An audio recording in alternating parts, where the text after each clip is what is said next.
Hello, my dear little bugs. Welcome back to my channel yet again. So today we will be discussing about agglutination inhibition test. Okay, so when we speak about pregnancy test in general, now this is actually a diagnostic tools that is basically used to detect the presence of human chorionic gonadotropin, that is nothing but HCG, and this hormone is usually produced during the pregnancy period. Okay, now this HCG is produced by the placenta, a feto-maternal organ. Okay, when it is actually produced, this is actually produced shortly after the fertilized egg attaches itself to the uterine lining, that is endometrium. Okay, and this particular hormone is detectable both in urine or in blood. Okay, now we are living in a modern era or a modern day, so we will be using HPTs, that is nothing but home pregnancy test, and we'll be requiring small urine sample, and these tests rely upon a method that is Hapten conjugation methods. Okay, now when we speak about this Hapten conjugation, Hapten, okay, all those things, you should know what are they. Okay, now, these haptens are a kind of like a very, very small molecules. Okay.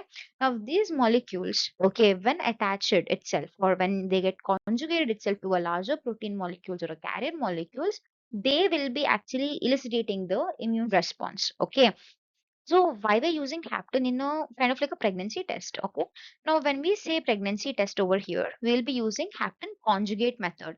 So this Hapten conjugate method relies on a principle antigen antibody interaction step. Okay. So just remember Hapten conjugate method, antigen antibody interaction. So who is the antigen? HCG is the antigen. Okay. So your sample may contain this particular HCG or may not contain HCG, but the HCG acts as an antigen, and we are using anti-HCG antibody, and we'll be using a hapten. So these three basic things are needed. Two basic things: hapten and anti-HCG antibody, and one antigen if it is present in the sample or may not be. The antigen is nothing but HCG. So, what is the aim of the experiment? Okay, so here we are going to detect pregnancy by Hapten carrier conjugate method. Okay, by detecting HCG in the urine sample. Okay, so we have understood the aim. Okay, now we'll jump to the principal part of the experiment. Okay, so here we are using HCG. Okay, now HCG is a hormone produced by the placenta, that is a chorionic portion of the placenta.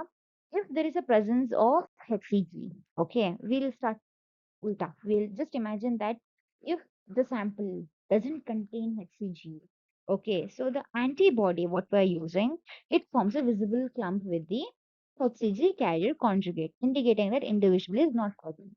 If the individual is pregnant, to tell that individual is pregnant, obviously the urine sample contains HCG. So this HCG binds with the antibody. Okay. At that time, when you add anti-HCG, sorry, HCG carrier conjugate to it, there is no visible clumping.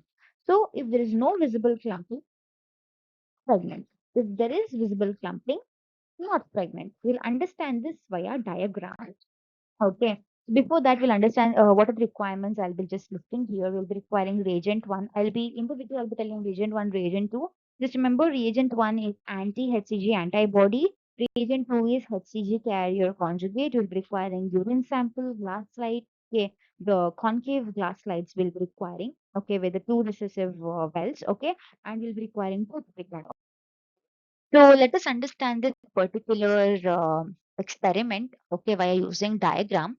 So we will be requiring hapten carrier conjugate and will be requiring anti-HCG antibody. Okay, so just imagine, okay, first step we'll be doing it. Okay, so just imagine I have taken the urine sample from the pregnant woman. Okay, so just imagine I will be drawing here yellow color just to depict that this is a urine sample. Okay, so here is the urine sample. Okay, so now what are these black dots? Now these black dots represent HCG. Okay, so what I'll be doing, I'll be taking slide. I'll just draw a slide over here. Okay, so this what I'll do is I'll be taking 50 microliter or a drop. Okay, so 50 microliter of the urine sample containing HCG, and I'll be taking 50 microliter of anti-HCG antibody. Okay, in a concave slide. Okay, in one recessive well, I'll be just adding this This is one recessive well and this is another recessive well. Okay, to this I'll be adding 50 microliter of urine sample which contains HCG, 50 microliter of anti-HCG antibody. What will happen? I'll be incubating it in the room temperature for about 10 minutes. So during the time of incubation, so what will happen? Okay, so during the time of incubation, this particular HCG molecule comes and binds to this particular antibody. Okay, so once this thing is done, okay, after 10 minutes, I'll be adding 50 microliter of Hapten carrier conjugate. Okay, so once I add Hapten carrier conjugate, the same recessive well. Okay, so what will happen? There is no available free antibodies which can bind with this particular hapten. So if it doesn't bind with the hapten, or a hapten doesn't bind with the antibody, because there is no free available antibodies present in this particular sample, because already all the antibodies have been actually been utilized by the HCGs. Okay, now HCG has bound the antibody. At that time there won't be any visible clumping or agglutination. Okay, so it indicates that the woman is actually pregnant. Okay, so that is how it goes. Now, okay, so let me just draw urine sample over here. Okay, now this urine sample doesn't contain HCG. So I have taken again 50 microliter of urine sample. Okay, I have added 50 microliter of anti-HCG antibody incubated for 10 minutes. But now this particular anti-HCG antibody is actually available for the haptens because there is no HCG in the urine sample.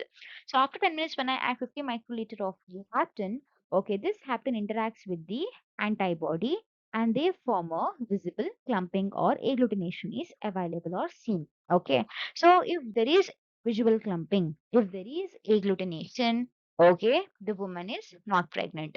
So this is a particular slide. There is agglutination over here.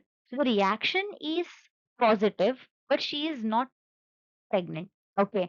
And here there is no visible agglutination over here. So the reaction is negative. Okay. But she is pregnant. This is how the test is actually done. Okay.